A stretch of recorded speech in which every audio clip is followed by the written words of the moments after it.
საქართველოს ეროვნულ ბიბლიოთეკაში აფხაზური ენის პოპულარიზაციისათვის გამოცემული წიგნის აფხაზური ენა დამწყებთათვის პრეზენტაცია გაიმართა. იგი წარმოადგენს დამხმარე სახელმძღვანელოს აფხაზური ენის შესწავლის მსურველთათვის. ტექსტობრივ მასალას თან ახლავს სხვადასხვა ილუსტრაციები. სახელმძღვანელო შეიცავს ხშირად გამოყენებად სიტყვებსა და ფრაზებს. ეხმარება მკითხველს შეიძინოს დიალოგის წარმართვისათვის საჭირო ლექსიკური მარაგი. ნაშრომზე თეიმურაზ გვანცელაძე, რიტა ამიჩბა-მარღანია და ირმა ოსია კინწურაშვილი მუშაობდნენ. წიგნი აფხაზეთის ავტონომიური რესპუბლიკის მთავრობისა და აფხაზეთის ავტონომიური რესპუბლიკის განათლებისა და კულტურის სამინისტროს ხელშეწყობით გამოიცა. მე ძალიან მიხარია რომ ეს წიგნი გამოვიდა აქ საქართველოში თბილისში, იმიტომ რომ იყო ძალიან ბევრი ხალხი, ვისაც სჭირდებოდა უნდოდათ ესწავლათ, მაგრამ არ იყო წიგნი. და ეხლა გამოვიდა წიგნი და მე იმედი მაქვს რომ ბევრი ისწავლის აფხაზურ ენას და ჩვენ ვილაპარაკებთ აფხაზურად აფხაზებთან ერთად.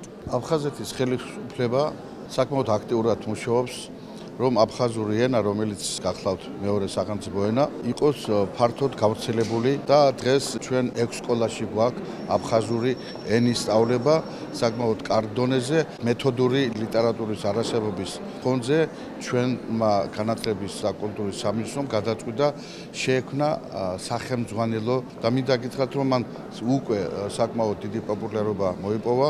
მისი პრეზენტაცია ჩვენ ქონდა აჭარაში. დავანახეთ საზოგადოებას რომ ჩვენი დამოკიდებულება აფხაზური ენისადმი ეს არის ჩვენი შინაგანი სურვილი და მოთხოვნა და ჩვენ ამ მიმართულებით გავაგრძელებთ სვლას. ღონისძიებაზე მოწვეულმა სტუმრებმა და ავტორებმა აფხაზური ენის მნიშვნელობაზე, ქართულ-აფხაზურ ურთიერთობებსა და სახელმძღვანელოს აფხაზური ენა დამწყებთათვის როლზე ისაუბრეს.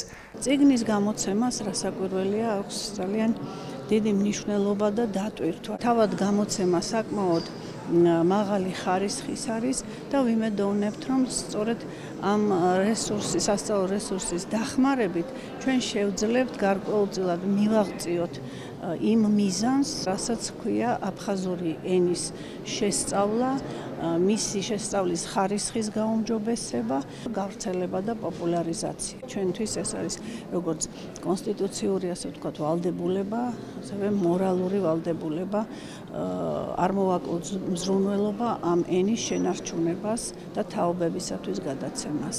აფხაზური ენა მეორე სახელმწიფო ენა გახლავთ, შესაბამისად კონსტიტუციური ვალდებულება გვაქვს ჩვენს მომავალ თაობებს მაღალ დონეზე ვასწავლოთ ეს ენა.